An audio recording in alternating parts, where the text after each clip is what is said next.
Universe is abundance. యూనివర్స్లో అన్నీ కూడా అబౌండెంట్గా ఉన్నాయి. అది ఏదైనా సరే, health, wealth, money and opportunities అన్నీ కూడా అన్లిమిటెడ్గా అబౌండెంట్గా ఉన్నాయి. సో మనకు కావాల్సిన దాన్ని మన లైఫ్లోకి మనం అట్రాక్ట్ చేసుకోవాలి అనుకుంటే లా ఆఫ్ అట్రాక్షన్లోని ఈ 4 స్టెప్స్ని మనం మన లైఫ్లో ఇంప్లిమెంటేషన్ చేసుకోవాలి. సో ఏంటి ఈ 4 స్టెప్స్ అంటే, ఆస్క్. మీకు ఏదైతే కావాలో అది క్లారిటీగా ఫస్ట్ మీకు తెలిసి ఉండాలి. మీకు కావాల్సిన దాని పట్ల మీకు క్లారిటీ ఉండడం అనేది చాలా ఇంపార్టెంట్. మీకు ఏదైతే కావాలో దాన్ని మీరు ఒక పేపర్ మీద క్లారిటీగా రాసుకోండి. సెకండ్ వన్ వచ్చేసి బిలీవ్. మీకు ఏదైతే కోరుకున్నారో మీకు కావాల్సింది మీ లైఫ్లోకి కంపల్సరీగా వస్తుంది అనేసి ఒక బిలీవ్ ఉండడం అనేది చాలా ఇంపార్టెంట్. ఫర్ ఎగ్జాంపుల్, మీరు ఒక హోటల్కి వెళ్తారు. మీరు ఒక హోటల్కి వెళ్ళినప్పుడు ఒక దోశ ఆర్డర్ ఇస్తారు. దోశ ఆర్డర్ ఇచ్చినప్పుడు అది వస్తుంది అనేసి మీరు వెయిట్ చేస్తూ, ఒక నమ్మకంతో వెయిట్ చేస్తూ ఉంటారు. ఆ బిలీఫ్ అనేది మీకు ఖచ్చితంగా ఉంటుంది. అంతేకాని మీరు దోశ ఆర్డర్ ఇవ్వగానే ఇంకొక 1 మినిట్లో ఇంకొక ఇడ్లీ ఆర్డర్ ఇవ్వడము, లేకపోతే ఇంకొక ప్లేట్ ఊతప్ప ఆర్డర్ ఇవ్వడం ఇలా చేస్తారా? ఇలా చేసినట్టయితే అక్కడ ఒక కన్ఫ్యూజన్ క్రియేట్ అవుతుంది, మీకు అసలు ఏది కావాలి అనేసి.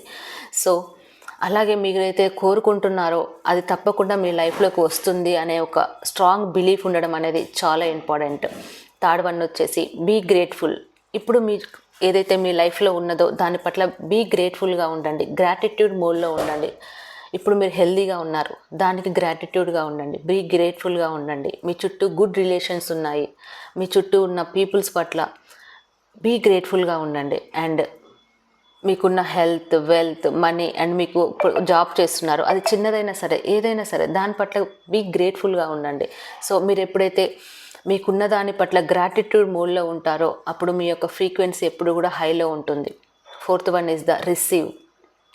మీకు ఏదైతే కావాలో అది మీ లైఫ్లోకి ఇప్పుడు వచ్చింది, ఆల్రెడీ అది మీ లైఫ్లో ఇప్పుడు ఉంది అంటే మీరు ఎలాంటి గుడ్ ఫీల్లో ఉంటారు, మీ యొక్క వైబ్రేషన్స్ ఎలా ఉంటాయి, సో మీ యొక్క మైండ్ సెట్ ఎలా ఉంటుంది, అలాంటి కాన్ఫిడెంట్లో ఎప్పుడూ కూడా ఉండండి. అలాంటి ఫిజియాలజీని, అలాంటి మైండ్ సెట్ని మెయింటైన్ చేయండి. ఆల్రెడీ ఇప్పుడు అది నా లైఫ్లో ఉంది, సో మీరు ఎంత హ్యాపీగా ఉంటారు, ఎలాంటి హై వైబ్రేషన్లో ఉంటారో అలాంటి హై వైబ్రేషన్ని మీ లైఫ్లో మెయింటైన్ చేయండి. అప్పుడు మనకు కావాల్సింది మీరు ఏదైతే కోరుకున్నారో అది మీ లైఫ్లోకి మీరు అట్రాక్ట్ చేసుకుంటారు.